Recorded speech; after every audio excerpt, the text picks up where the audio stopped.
경건의 비밀, 경건의 비밀이라는 제목으로 수요 말씀 나눕니다. 이번 9월달 돼서 매일 성경이 바뀌었는데 매일 성경 이번 주 본문이 디모데 전서입니다.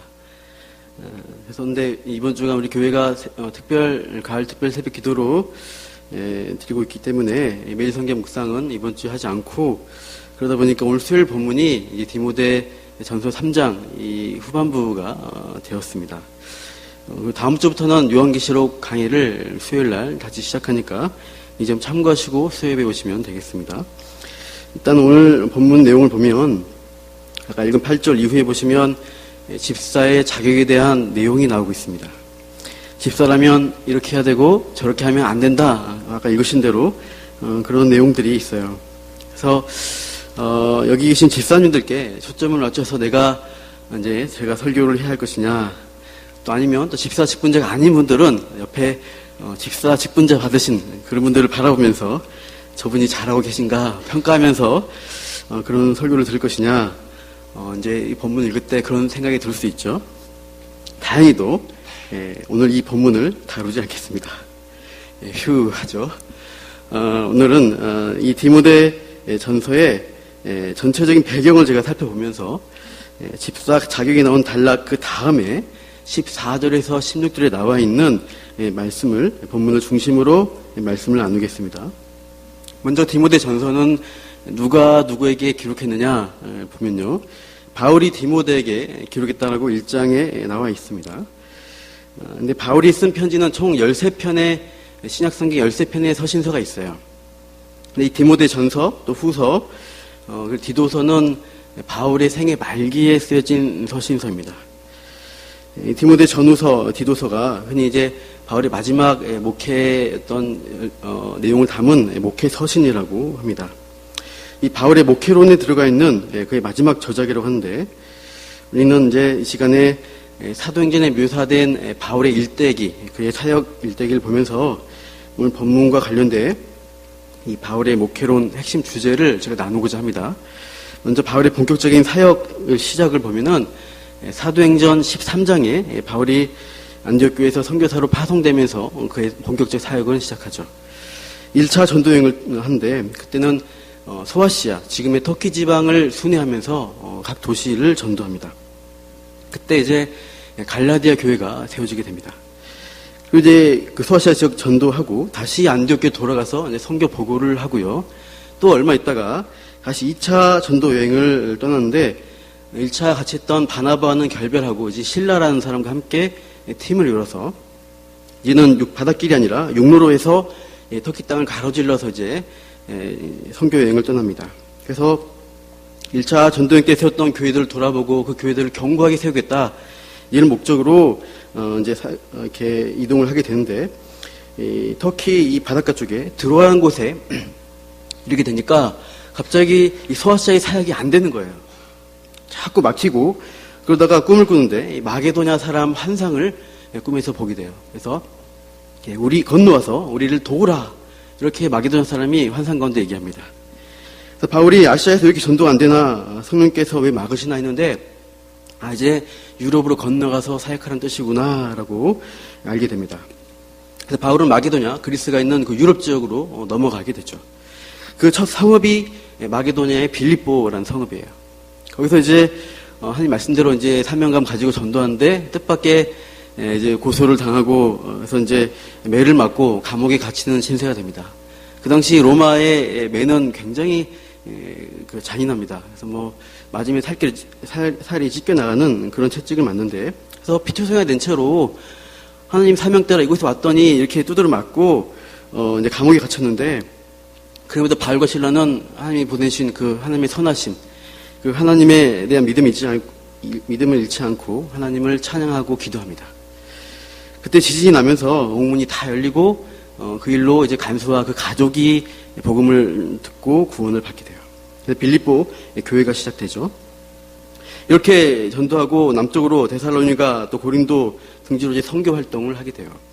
특히 바울은 고린도 교회를 그리스의 선교의 요충지로 생각하고 거기서 집중적으로 1년 6개월 동안 말씀을 가르칩니다. 그래서 이렇게 이제 교회를 세운 다음에 다시 이제 안디옥 교회로 돌아가요. 이 2차 전도 여행이 끝이에요. 그리고 3차를 떠났는데 이때는 두 가지 목표를 가지고 있어요. 2차 전도 여행 때 잠깐 들었던 에베소에 그 소아시아의 가장 중심된 그 도시에다가 교회를 세워야겠다. 그런 목표를 가지고 떠나고요. 또 하나는 그동안 세웠던 이방인 교회들을 방문해서 이제 헌금을 거둬서 어려운 고난 가운데 있는 예루살렘 교회를 도와야겠다 하는 목표를 가지고 출발하게 돼요. 실제로 이 바울은 에베소로 가서 이 3차 전도여행에서 이제 2년, 거의 3년 가까이 에베소 교회에서 열심히 목회합니다. 두란노 소원이라는 곳에서 계속 이제 집중해서 말씀을 가르칩니다. 그래서 이 소아시아 중심교회로 이 에베소 교회가 세워지고, 에베소 교회는 요한계시록에까지 언급되는 중요한 교회로 역할을 해요. 사도 요한이 죽을 때까지 담면 그곳이 에베소 교회입니다. 그래서 지금도 가보면 에베소 그 지역에 사도 요한의 무덤이 있습니다. 근데 바울이 이 에베소 교회를 세울 때 서교 사태가 크게 일어납니다. 에베소에는 아데미 신전이라는 것이 있는데, 그 신전이 그냥 보통 신전이 아니라 그 고대 그리스에서 세계 7대 불가사이다 했던 것 중에 하나가 이 아데미 신전입니다. 그러니까 엄청난 위용을 자랑하는 크기의 신전이라고 합니다. 우리가 덕산동에는 고층 아파트가 많이 없지만 높은 아파트를 많이 건설해 세웁니다. 고층 건물도 있죠. 근데 그런 건물들과 우리가 아는 잠실에 있는 롯데 월드타워 있죠. 123층짜리요. 거기에 비추면 우리가 다른 건물들은 기가 질 정도로 압도당하죠. 그런 정도의 초대형 신전이 에베소의 아데미 신전이라고 할 수 있어요. 그래서 그리스 신전 양식답게 화려한 기둥들이 많았다고 합니다. 높이 18m에 127개의 기둥이 세워졌고, 그 신전 길이는 130m, 너비는 한 70m 정도. 그러니까 지금 우리가 축구 경기장보다 더 큰 그런 면적을 가지고 있었다고 합니다. 그리스에 지금도 있는 유명한 파르테논 신전이 있는데, 이 크기의 4배가 되는 게 아데미 신전이라고 해요. 그래서 한번 그림을 이건 상상도입니다. 지금은 없어요. 기둥 하나만 남아있는데, 저런 정도의 엄청난 기둥과 크기가 아니겠냐 하고요. 그 안에 또 하나 넘기시면, 이런 이제 아데미 신상이 있습니다. 이건 이제 로마 바티칸 박물관에 있는 아데미 신상입니다. 보면은 특이한 점이 있죠. 그 아래쪽에는 짐승들, 사자나 사슴들, 짐승들이 있고요. 위에 이제 가슴 쪽에는 많은 가슴들이 달려 있습니다. 이것은 풍요와 번영을 상징해요. 번영의 신. 아데미 신께 내가 조금 재물을 드리고 섬겨드리면 더 많은 것을 갚아주고 나 부자 되게 해줄 거야 라는 그런 믿음으로 숭배했던 신입니다. 그래서 이렇게 웅장한 아데미 여신을 숨기는 도시가 에베소였는데, 감히 바울이 그 아데미에게 도전한다고 어떤 은장색이 선동을 하게 됩니다. 그러니까 그들이 장사꾼의 이권 문제로 선동을 한 건데, 그 선동에 수많은 에베소 사람들이 몰려 나와서 고함을 지르기 시작합니다. 크도다 에베소 사람이 아데미여, 크도다 에베소 사람이 아데미여, 이렇게 외치면서 바울을 반대하기 시작했어요. 이 웅장한 신전에 대해서 자부심 넘쳤던 그 에베소 사람의 배경을 생각하니까 그렇게 그들이 반대하고 외쳤던 어떤 그 소동을 조금은 이해할 수가 있어요. 그래서 이 일로 인해서 바울은 에베소를 떠나서 마기도냐, 그 다음에 이제 고린도 지역, 아가야 지역으로 피신했다가 각 교회에서 모금한 원래 두 번째 목표, 그 헌금을 가지고 예루살렘 교회로 돌아갑니다. 그게 3차 여행의 마무리입니다. 그러나 그 예루살렘에서 또 역시 큰 소요가 일어납니다. 바울을 반대하는 유대인들이 바울을 때려 죽이려고 막 소동을 일으켰어요. 그때 바울은 구살생으로 로마군이 구출해 내서 이제 살게 되고, 이제 무슨 죄를 졌냐면서 미결수 죄수 신분으로 이제 구류 상태에 들어갑니다. 근데 그 총독이 벨릭스가 뇌물을 이제 달라고, 뇌물을 안 주니까 계속 가둬놓는 거죠. 그렇게 해서 2년의 세월이 흐르고요. 이제 신임 총독 베스도가 오자 바울은 로마 황제에게 자신의 재판을 상소합니다. 그래서 죄수 신분으로 바울이 그렇게 바라던 로마로 출발하게 됩니다. 이 로마에서 재판받기 전까지 2년 동안 셋집에 유하면서 바울은 찾아온 사람들을 전도하는 일을 하면서 이제 그것이 사도행전의 마지막 기록의 내용입니다. 그 다음에 바울의 일정은 이제 다른 서신서들을 통해서 유추할 수밖에 없는데요. 아마도 바울은 그 뒤 무죄 방면됐을 것이다. 그래서 다시 전도 여행을 하지 않았을까 생각이 됩니다. 아마 로마 역사에서 밝힌 대로 그 로마를 지나서 당대 땅끝이라고 한 사바나, 스페인에 가지 않았을까 생각도 합니다. 그리고 다시 이제 소아시아 교회들을 방문해서 그 교회들을 경고하게 하는데, 그 어느 시기에 이제 죽음을 앞둔 어느 시기에 에베소에서 남겨서 목회하게 한 그 동역자 디모데에게 이 목회에 대한 편지를 쓴 게 이 디모데 전서예요. 드디어 디모데 전서입니다. 바울의 마지막 편지라고는 이 디모데 전서 또 후서 디도서를 아까 목회 서신이라고 한다고 했어요. 에베소 또 그레데 교회에 다니는 후배 목회자인 디모데와 디도에게 그의 목회론을 전수해 주는 것이죠. 그래서 목회자의 내용 보시면 은사에 대해서 일깨워주고 격려한 내용도 나옵니다. 교인들 어떻게 대할 것이냐, 각각 나이에 맞게, 또 남녀에 맞게, 또 공동체 질서를 세우는 것은 어떻게 할 것이냐, 그런 권면이 있고, 또 오늘 본문처럼 교회 일꾼을 세울 때 어떤 자격으로 세울 거냐, 집사와 감독에 대한 자격 조건도 설명합니다. 교회를 흔드는 거짓 교사에 대해서 경계하는 말씀도 있어요. 이런 권면들로 인해서 이 디모데 전서 후서 이런 것들은 목회 서신이다고 할 수 있는데요. 합신, 저희가 다닌 신학교 합신의 전 총장이셨던 조병석 교수님 글을 보니까 이 바울의 강조점은 좀 다른 데 있다라고 설명하시는 것을 봤어요. 그러니까 디모데 전서를 기록한 목적이 오늘 본문에 나옵니다. 14절을 보시면 디모데 전서 3장 14절이죠. 내가 속히 내게 가까이 가기를 바라나 이것을 내게 쓰는 것은 이라면서 바울이 디모데 전서를 쓰는 어떤 목적을 말합니다. 15절을 보시면 내가 직접 가서 보기를 바라지만 먼저 편지를 쓴 목적은 이것이다 하면서 만일 내가 지체하면 너로 하여금 하나님의 집에서 어떻게 행하여야 할지를 알게 하려 함이니, 이게 목적입니다. 하나님의 집에서 어떻게 네가 행해야 될지, 어떻게 사역하고 목회해야 할지를 알려준 게 이 편지의 목적이다. 이렇게 하면서 목회의 대상이자 목회의 장소인 교회에 대해서 설명을 하는 것입니다. 교회는 뭐냐 했을 때 15절 중간에 이 집은 살아계신 하나님의 교회요 진리의 기둥과 터니라. 교회는 살아계신 하나님의 교회요 진리와 기둥의 터라고 합니다. 바울은 디모데 전서와 다른 목회 서신을 쓰면서 가장 강조하고 목적하는 바는 목회를 잘하는 방법론이 아니다. 교회와 목회의 핵심은 진리라는 것을 밝힙니다. 목회는 진리를 수호하는 게 핵심이고 진리 없는 목회 방법론은 아무 소용없다고 조병석 교수님은 이렇게 글을 쓰신 것을 봤어요. 그러니까 목회 서신이라기보다 진리 서신이라고 하는 게 더 목적이 맞다라고 말씀하셨습니다. 오늘 본문 15절, 16절 중심을 보면 사도 바울은 이 에베소 교회를 다니면은 이 디모데에게 두 가지 핵심 목회 원리를, 그 진리에 대한 원리를 가르칩니다. 첫째는 교회 자체의 본질이 무엇이냐는 답이에요. 그래서 15절에서 설명합니다. 둘째는 교회가 가르쳐야 할 본질인 그 복음의 진리가 무엇이냐, 이것을 16절에서 소개합니다.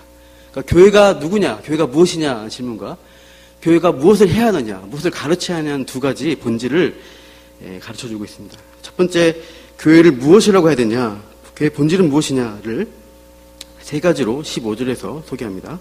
첫 번째는 교회는 하나님의 집이다 로 말씀해요. 그러니까 교회가 단순히 건물이나 조직체나 단체가 아니라 가족이 모여 살아가는 집이라고 말씀합니다. 사도 바울 당시에 가장이 신앙을 갖게 되잖아요. 그러면은 그 가족이 같이 믿게 됩니다. 고넬료도 그렇고요. 빌립보 간수도 가족들이 따라서 신앙생활을 하게 되죠. 그래서 교회하면 가정이 모인 가족 공동체로서의 그 교회 이미지가 당시에 있었던 것이죠. 그뿐만 아니라 성경적으로 신학적으로 보셔도 이 교회 공동체는 성경에서 그냥 건물이다, 단체가 아니라 한 몸이라고 표현을 많이 합니다. 그리스도가 머리시고 우리는 지체가 되어서 유기적으로 연결된 한 몸이다.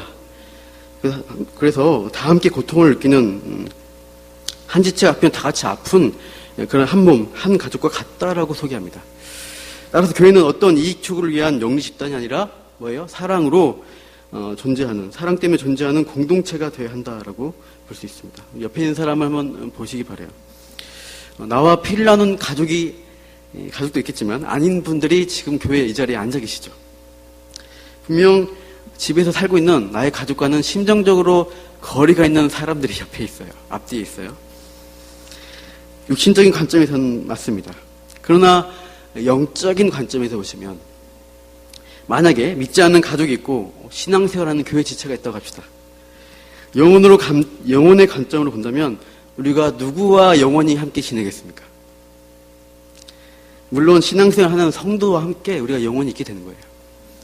육신의 가족과는 잠깐 이 땅에서 함께 살아갈 뿐입니다. 평균적인 수명으로 따지면 30년, 40년, 길면 50년 가족과 살다가 이제 죽음을 맞이하면 헤어지는 것이죠. 그러나 믿음의 가족과는 어떻게 돼요? 그리스도 안에서 영생을 누리면서 함께 살아가게 돼요. 육신의 피로 엮인 가족보다 그리스도의 피로 엮인 가족이 본질적으로 더 함께 해야 할 가족이고 공동체라는 것이에요. 그렇게 육신으로 가족이지만 신앙이 확실치 않은 내 가족에 대해서 안심하고 있어서는 절대로 안 될 것입니다. 육신의 가족 관계는 이 땅에 있다가 잠시 끊어지게 될 것이고 그냥 끊어질 것이고 믿음의 가족으로 초청하고 부르신 일에 함께 있어야 우리가 영원한 가족 관계가 계속될 수 있다는 것을 기억하시기 바라요. 다음에 두 번째로 이 교회는 15절에 보시면 살아계신 하나님의 교회라고 합니다. 그러니까 이 집 하나님의 교회를 다스리는 분이 누구냐 했을 때 하나님으로 소개하지만 그 하나님이 어떤 하나님이냐 했을 때 살아계신 하나님으로 말씀합니다. PPT 한번 보시겠어요? 데살로니가전서 1장 9절 같이요. 그들이 우리에 대하여 스스로 말하기를 우리가 어떻게 너희 가운데 들어갔는지와 너희가 어떻게 우상을 버리고 하나님께로 돌아와서 살아계시고 참되신 하나님을 섬기는지와 살아계시고 참되신 하나님을 이 데살로니가 교회인들이 섬긴다라고 합니다. 데살로니가 성도들도 원래는 그리스도 신들을 섬기던 우상 숭배자들이었습니다. 근데 바울의 복음을 듣고 이들은 우상 숭배에서 벗어나서 우상을 버리고 살아계신 하나님을 알고 배우고 믿게 되었어요. 그러므로 이 우상이라는 단어 아까 다시 말씀 보여주시면 데살로니가 1장 6절 다시 보십시오. 앞에 우상이 있죠. 어떻게 우상을 버리고 앞에서 생략된 구절은 수식어가 있죠. 죽은이라는 단어가 있습니다. 죽은 우상을. 그래서 어떻게 죽은 또 거짓된 우상을 버리고 하나님께로 돌아와서 살아계시고 참되신 하나님을 섬기게 되었는가 이렇게 말하는 거예요. 살아계신 하나님이 다스린 교회이므로 교회도 역시 죽은 게 아니라 살아있는 존재가 되었다. 우리는 살아있는 성도들입니다. 살아서 참된 생명을 누리는 백성들이 우리라고 이 교회 본질을 말씀하고 있어요. 그래서 에베소서 2장 보시면 바울은 에베소 교인들을 이렇게 묘사합니다. 죄와 허물로 죽었던 너희를 살리셨도다. 너희들은 원래 죄와 허물로 아담이 여신이나 숭배하면서 죽은 자들이었는데 그러나 그리스도가 너희를 살리셨다라고 에베소 교인들을 그들의 본질을 말씀하고 있어요. 그래서 생명 없고 소망 없는 자가 죽은 우상 섬기다가 영원한 죽음으로 갈 수 있는 자들이 예수님을 믿어서 이제는 살아있는 자들, 살아있는 교회에 속한 백성들 되었다라고 말씀합니다. 우리들은 살아있는 교회의 한 구성원으로 생명 누리고 살아가시나요? 이 교회를 통해서 하나님이 끊임없이 생명을 공급해주고 있어요. 말씀과 기도 가운데 그것을 공급하십니다. 말씀이란 양식을 먹고 기도라는 호흡을 하면서 우리가 살아있음을 누릴 수 있게 해주셨어요. 만약 지금 내 영혼이 잘 못 먹고 숨도 잘 못 쉰다. 지금 숨 안 쉬어보면 어떻게 될까요, 우리가? 예배 자리에 와서도 우리 밥상머리에 앉아서 애들이 앉아서 졸고 있거나 밥 안 먹고 버티고 있으면 부모님으로서 답답합니다. 계속 그러고 있으면 애들이 영양 공급을 못 받고 힘을 못 내죠. 잘 자라지 못하죠. 우리가 말씀 먹는 이 자리에 나와서도 졸고만 있고 숨죽이고 있으면 어떻게 돼요? 생명을 잃어버립니다. 지식할 것 같은 느낌이 되는 거죠. 우리가 이 말씀 먹고 기도한 일에 또 특세 기간에 더 열심히 참여하시면 좋겠습니다. 교회 본질의 세 번째 원리는 뭐냐? 교회는 진리와 기둥의 터다. 터는 건물을 견고하게 받쳐주는 대지입니다. 건물을 받치고 있는 대지, 그 반석이 견고할 때 어떠한 폭풍과 비바람이 몰아쳐도 건물은 견고하게 서 있습니다. 무너지지 않습니다. 이 진리 터 위에 있으면 교회는 무너지지 않는다는 것이죠. 문제는 진리가 아닌 거짓된 그 터 위에 교회가 서 있으면 문제가 됩니다. 사도 바울이 평생 여러 교회를 세우고 목회하는데 자주 부딪힌 문제가 거짓 교사, 진리의 문제였습니다. 진리를 무너뜨리는 온갖 거짓과 이단 사설들이 교회 가운데 일어나서 끊임없이 교회를 뒤흔들었어요. 사역 초기에는 율법주의 이단, 유대교에서 율법주의 이단들이 와서 끊임없이 뭔가를 지켜야 된다, 할 일을 받아야 된다라고 교회를 혼란하게 했습니다. 바울의 사역 후기에는 영지주의 이단이 일어나서 교회를 좀 더 어지럽게 하는 것이죠. 우리 디모데전서 4장 보십시오. 이제 어차피 이번 주 본문 안 보니까 4장 보시면 1절에 중간에 미혹하는 영과 귀신의 가르침을 따르리라라고 바울이 말씀합니다. 3절에 보시면 4장 3절에 보시면 혼인을 금하고 어떤 음식을 먹지 못하게 하는 이단이라고 알려주고 있어요.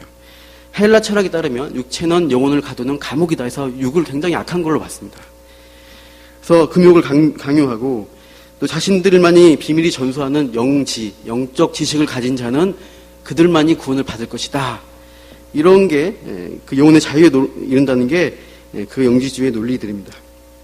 바울은 4장 7절에서 망령되고 허탄한 신화라고 합니다. 지어낸 것이라는 것이죠. 이런 이단과 거짓된 교리들이 이 바울이 세운 교회들 가운데 성도들을 산원 이처럼 공격을 하고 넘어뜨려 했습니다. 그리고 바울과 친분했던 사람 중에도 이런 사람들이 속출한 것이죠. 디모데전서 1장 마지막 쪽에 보시면 바울과 함께 있었던 후메네오와 알렉산더가 어떻게 돼요? 이 믿음에 파산했다. 결국 그들이 사탄에게 내준 바 되었다라고 거짓 진리에 넘어졌다는 것을 말하고 있습니다. 그러므로 교회는 진리의 터 위에 세워주는 게 정말 중요합니다. 교회가 혼탁한 이 시대에 더욱 바른 말씀이 중요한 것이죠. 기복주의, 잘못된 은사운동, 자신이 하나님인 것처럼 직통계시를 주장한 자들이 굉장히 많습니다. 다 간판은 교회다, 하나님의 이름이라고 또 여호와 이름을 쓰면서 자신들이 성경에 맞다라고 하면서 전도하고 사람들을 유혹해요. 그러나 우리나라에 참 많은 재림예수가 참 하나님이라는 사람들이 30-40명 된다고 하는데 그러한 자신을 섬기게 하고 교주같이 하는 그러한 이단들이 너무나 많습니다. 그것은 교회가 아닙니다. 죽은 우상을 숭배하는 곳에 불과합니다. 그것은 자기 배를 섬기고 탐욕을 숭배하는 그러한 우상 숭배의 자리예요. 사도 바울은 에베소에 있는 아데미 신전에 127개의 아름다운 웅장한 그 기둥들을 보았을 것입니다. 세계 7대 불가사의라고 자랑하는 그 아데미 신전 기둥을 보면서 그게 뭐예요? 실상은 다 거짓이고 죽은 기둥에 불과하고 또 사람들을 죽이는 기둥들이다. 이렇게 보이는 것이죠. 그러나 참된 교회는 이 진리의 기둥을 세우는 곳입니다. 사람들은 이 진리의 교회, 이 지붕을 떠받치는 저 진리의 기둥들을 보고서 많은 사람들이 생명으로 들어올 수 있도록 하는 게 교회의 역할입니다.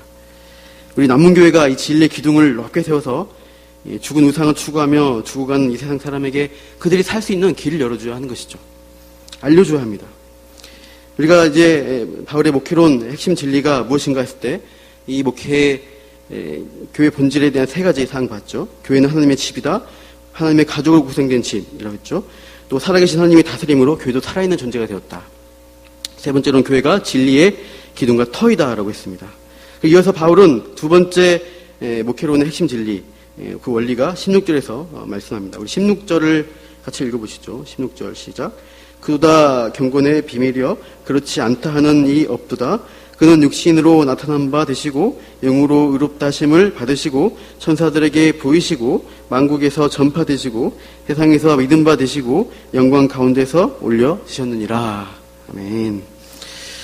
굉장히 어렵습니다. 뭔 소리야 하는 생각이 드실 텐데 제가 잠깐 어렵지만 좀 소개를 이 말씀을 설명하겠습니다.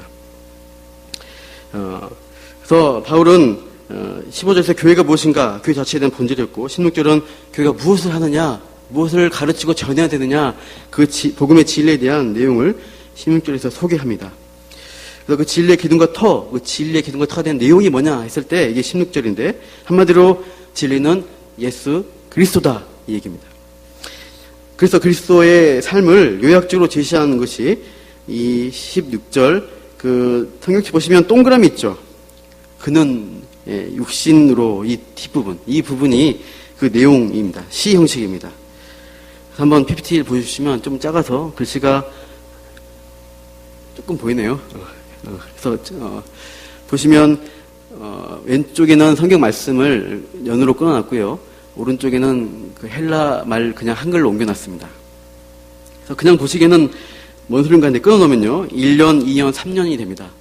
그는 육신으로 나타난 바 되시고 영으로 의롭다하심을 받으시고 1년, 2년은 천사들에게 보이시고 왕국에서 전파되시고 2년, 3년은 세상에서 믿음 받으시고 영광 가운데서 올려주셨느니라. 인데 그냥 우리말로 보시면 뭐요 하는데 제가 헬라어로 읽어드리면 운율이 있어서 제가 썼습니다. 어렵지만 굳이 썼습니다. 이렇게 됐습니다. 호스 에파네로테 엔 사르키 에디카이오테 엔 푸니마티 2년요.